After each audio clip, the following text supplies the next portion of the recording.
Arr! Welcome aboard, me hearties.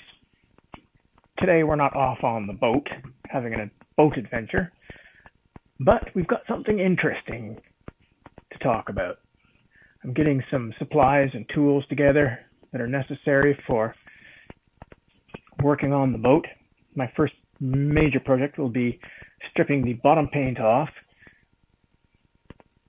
probably right down to the gel coat, and then reapplying a layer of something to prevent nasty things like mussels and barnacles and oysters and prawns and lobsters. But in order to do that particular job, you need some good tools. So I made an investment. I bought some Fein Multi-tool gel stripper to strip the bulk of the bottom paint off. But then from everything that I've read, including Fein Multi-tool's product pages, there'll likely be some residue left over that will need to be sanded off. And being the high energy pirate that I am, I thought to myself, you need to get a power tool.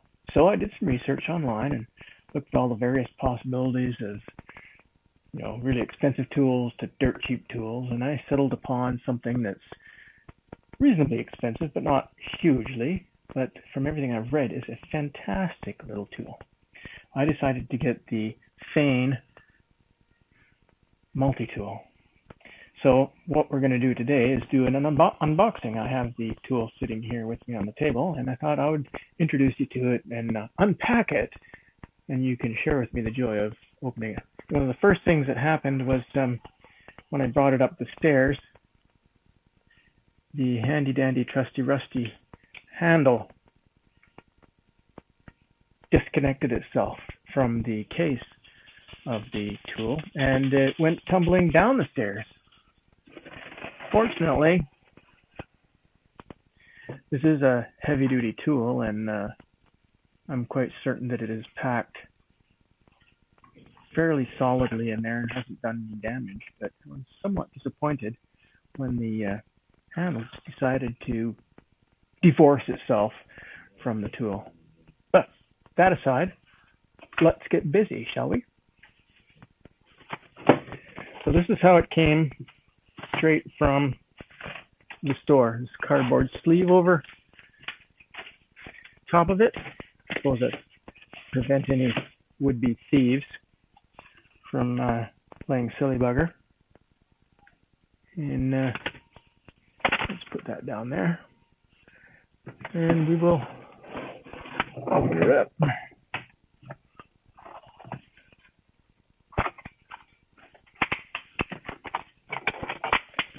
Nice little clasps. What have we got?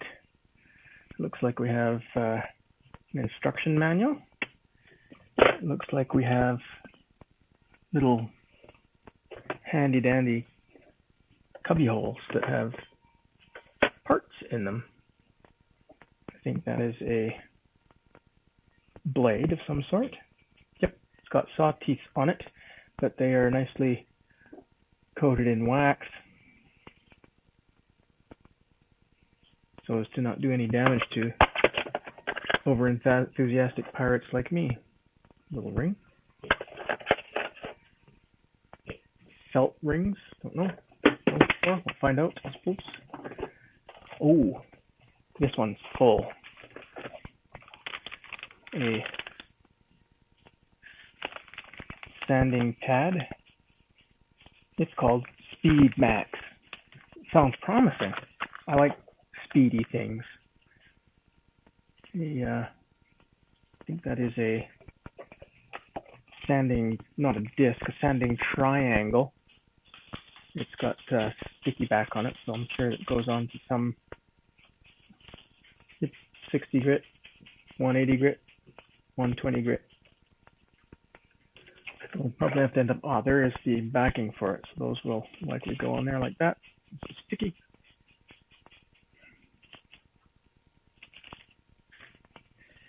And some more, 60 grit, 20 grit. 120 grit. Like 2 sets. But given the 80 grit, given the size of the project that I've got, I'm sure we're going to burn through those bad boys in short order. So hopefully they last a while. And this looks like, ooh, that's sharp. That's I don't know if you can hear that. Almost musical. You could slice somebody's throat with that in a dark alley or on the high seas. And another attachment, very similar to that attachment. Maybe you can do 2 at a time. I doubt it. Okay. So here's some more accessories. Looks like some kind of toothed blade. That looks like brass with an abrasive on it. That one is the same thing, circular with an abrasive edge on it. And a couple more blades.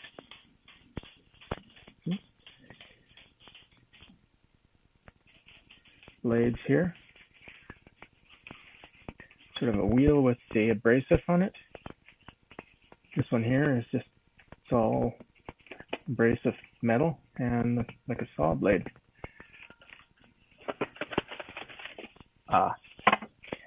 Now comes the tool itself. There it is, folks. Ooh, that's actually fairly heavy. It's much heavier than I thought it would be. I have a little angle grinder made by Ryobi, and it weighs about the same. So it's got a little trigger there. On, off. This is the Q350, I think. Yep. It's the 350Q. So it's a little heavier duty than some of the tools that you can get that Fein puts out. Fein Multi-master. There you have it. I suppose I should plug it in and see what happens when we press go. Hang on, I'll be right back.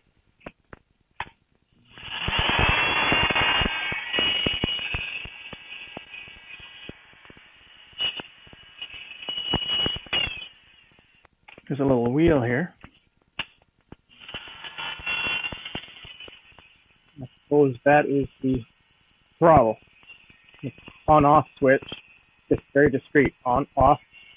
And that wheel there controls the speed.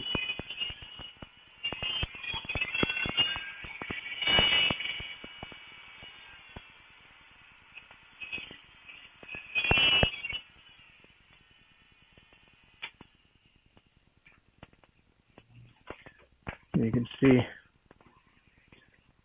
settings 1 through 6. Not that that really means anything, but that's clearly the purpose of that. Now then, being the true pirate that I am, you'll notice that the instructions are still in the box, and I'm playing. Playing? Pirates don't play. Well, we should probably do a couple of things here. 1, unplug it before we rip our fingers off. And 2, get the instruction booklet. Don't cut your fingers off.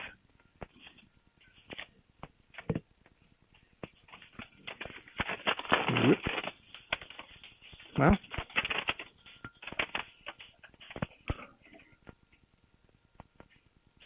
can you read that? Oh no. Yar, Fein plus guarantee. Yar, Fein plus guarantee. Anos di garantia, Fein plus. Guarantee 3 ans Fein plus. Anos garantia Fein plus. 3 ani di garanzia Fein plus. Do swadania kavadic. Da raski guarantee. Fein plus guarantee. Zaruka 3 Rocky. All of this information to tell you that the 3, almost looks like gang signage, is representative of a 3-year warranty.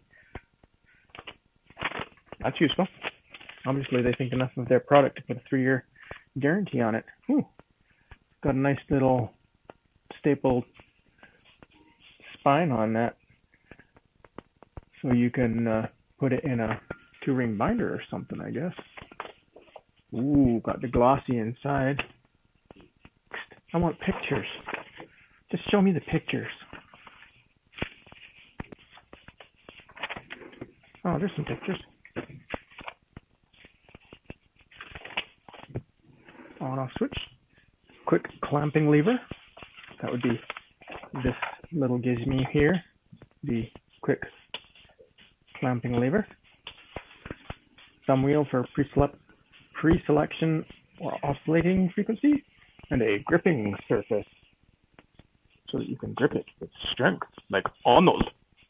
But in the meantime, time to read the pictures. All right, after reading the instructions and playing a little bit, I have discovered how to mount the various accessories on the Fein Multi-tool. It's actually quite ingenious. There's a little star on the tool itself and the corresponding star on the accessories. You slip those on like so. And there's it looks like it's threaded, but I don't think it is. No plug goes in there. And then the lever, which is spring mounted, goes down and you're off to the races. So this is the sanding pad, and you stick that bad boy on there like that, and you're off the, well, first you have to plug the thing back in again because you unplugged it because you're conscious of safety and you don't want to lose your fingers. That would be catastrophic. Then your crew would mutiny, call you names, not invite you over for supper or beer. Okay. Test. 1, 2, 3, test.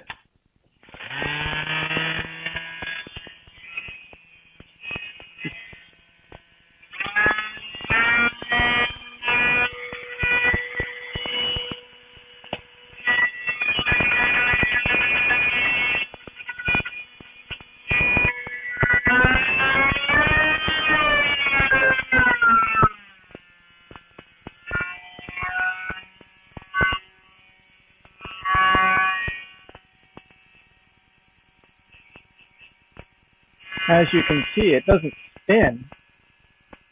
It oscillates. Right? So the pad doesn't turn at all. That thing sure, I don't know if the camera will catch it, but it won't focus because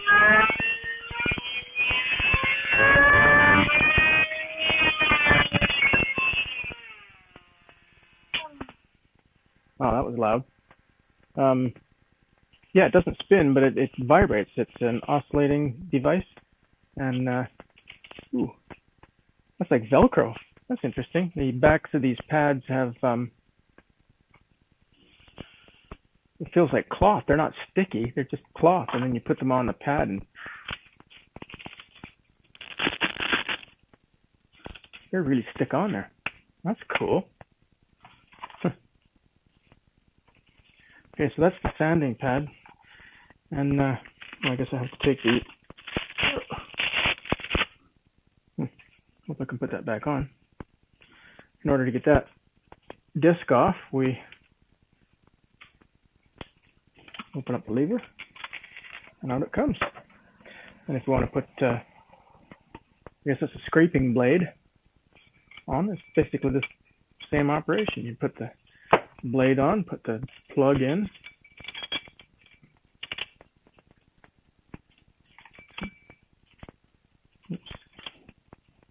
so you can orient it just about any way you want to. Crank down the quick clamp release.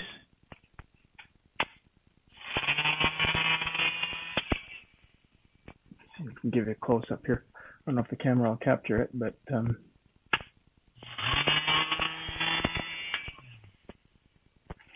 you go. And that, in a nutshell, is it. So these bad boys will go on the same way. I think we've got two of them just, I'm not sure where we've got two of them. One of them has holes in it, and the other one doesn't. That'll probably take some more reading. I suppose it's because some of these guys have holes in them, and some of them don't. And I would expect that probably has to do with dust. I think one of the models of Fein comes with a vacuum so that you can suck the dust away as you sand. And that's probably what that is about. You have a dustless and a dusty attachment. Well, I hope you enjoyed that. I'm certainly enjoying it.